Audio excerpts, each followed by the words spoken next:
Eguerdion eta eskerrik asko Altsasura etorri zareten guztioi.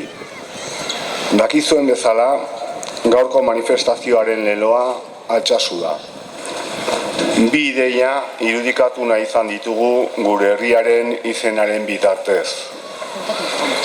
Lehenik eta behin, gure herriaren izaera nabarmendu nahi izan dugu. Altsasu herri langilea da, anitza. Inguruko herririk industrializatuena da. Eta historian barrena, jatorri ezberdineko pertsona asko etorri da Altsasura bizitzera. Kultura ezberdinen arteko elkarbizitza normaltasun osoz gauzatu da. 11 herrietatik etorri diren pertsonak gure herriaren parte dira.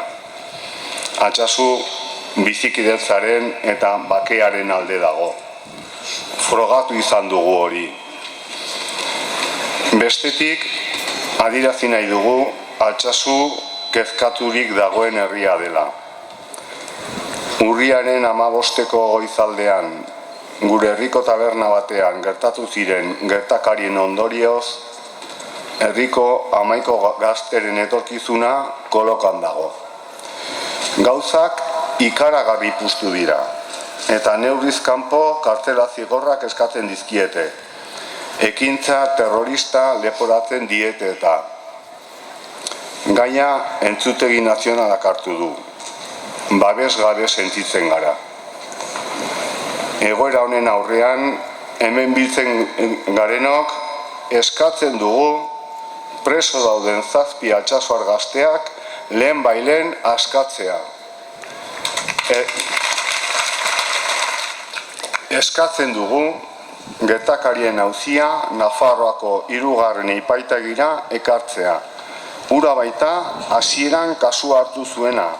Ez zen handik inoiz atera behar. Irmo eskatzen dugu. Herriaren irudiarekin ere kezkatuta gaude. Ez dugu onartzen komunikabide askotan eman den irudia. Ez dugu onartzen gutaz esan diren gauza asko.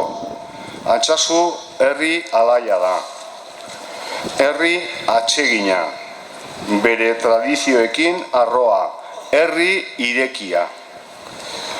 Nabarmendu nahi dugu Altsasuko herritarren elkartasuna.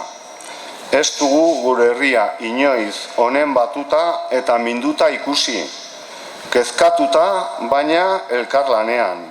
Bakoitza bere ideologiagatik, baino gazte horien eta herri osoaren alde. Nabarmendu nahi dugu elkarrataratze honen eta egin diren beste guztien izaera baketsua, gizalegezkoa eta giza eskubideen aldekoa.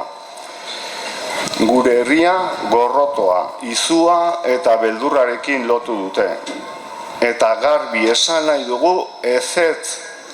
Gure herriaren sentimenduak elkartasuna direla, babesa eta maitasuna.